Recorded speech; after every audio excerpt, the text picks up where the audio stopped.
आज हम बात करने वाले हैं एक ऐसे शख्स की, एक ऐसे नाम की, जो सिर्फ बिजनेस की दुनिया में ही नहीं बल्कि करोड़ों दिलों में बसता है। जी हाँ, हम बात कर रहे हैं रतन टाटा की। चलिए, उनकी इस प्रेरणा देने वाली कहानी को थोड़ा और करीब से जानते हैं। अच्छा, एक बात सोचिए, किसी भी लीडर को महान क्या चीज बनाती है? क्या सिर्फ पैसा, या फिर पावर, या कुछ और ही है? इसका जवाब बहुत सीधा है, विजन और इंसानियत। और बस यही दो शब्द रतन टाटा की पूरी कहानी को बयां करते हैं। तो चलिए शुरू से शुरू करते हैं। देखते हैं कि कैसे एक इंसानियत वाले बिजनेसमैन की नींव पड़ी। ये उनके सफर की वो कहानी है जो बताती है कि कैसे मुश्किल हालात एक महान लीडर को जन्म देते हैं। रतन टाटा का जन्म हुआ 1937 में मुंबई में, पर जब वो सिर्फ 10 साल के थे उनके पेरेंट्स अलग हो गए। उनकी परवरिश उनकी दादी ने की। मतलब इतने बड़े नाम के पीछे भी एक मुश्किल बचपन था, जिसने शायद उन्हें अंदर से और भी ज्यादा मजबूत बना दिया। तो अब आते हैं उनके करियर के शुरुआती दिनों पर। ये जानना बहुत दिलचस्प है कि उन्होंने शुरुआत कैसे की। पता है, अमेरिका की कॉर्नेल यूनिवर्सिटी से पढ़ने के बाद जब वो इंडिया लौटे तो वो सीधे किसी बड़ी कुर्सी पर नहीं बैठ गए। नहीं, उन्होंने शुरुआत की एकदम जमीन से, टाटा स्टील की फैक्ट्री में, कोयले की धूल के बीच।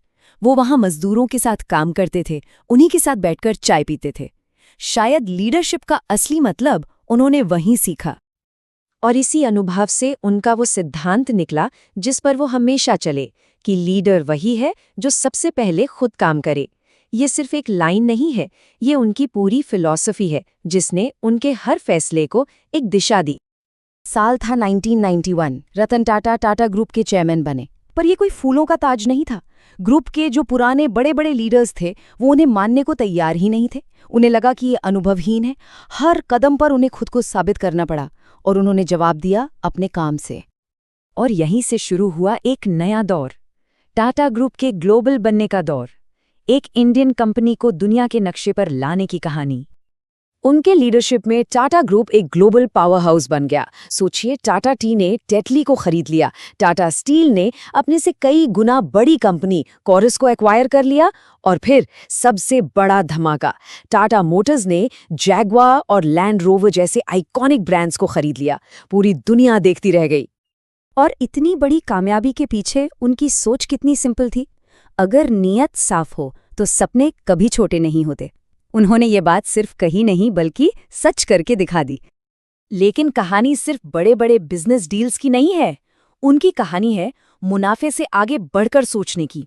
और इसकी सबसे बड़ी मिसाल है टाटा नैनो। इसकी प्रेरणा की कहानी भी बड़ी दिलचस्प है। एक दिन बारिश हो रही थी और उन्होंने सड़क पर एक परिवार को देखा। एक ही स्कूटर पर 4 लोग, पति पत्नी और 2 छोटे बच्चे, भीगते हुए जा रहे थे। बस वो एक तस्वीर उनके दिलो दिमाग में छप गई। और उसी पल उनके मन में एक सवाल आया, क्या हर इंडियन फैमिली एक सेफ कार डिजर्व नहीं करते? ये सवाल ये किसी बिजनेस मीटिंग से नहीं बल्कि दिल से निकला था। और इसी सवाल ने जन्म दिया टाटा नैनो को, 1 लाख की कार का सपना। तो नैनो का हुआ क्या?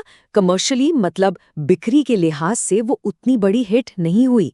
शायद सबसे सस्ती कार का टैग लोगों को उतना पसंद नहीं आया।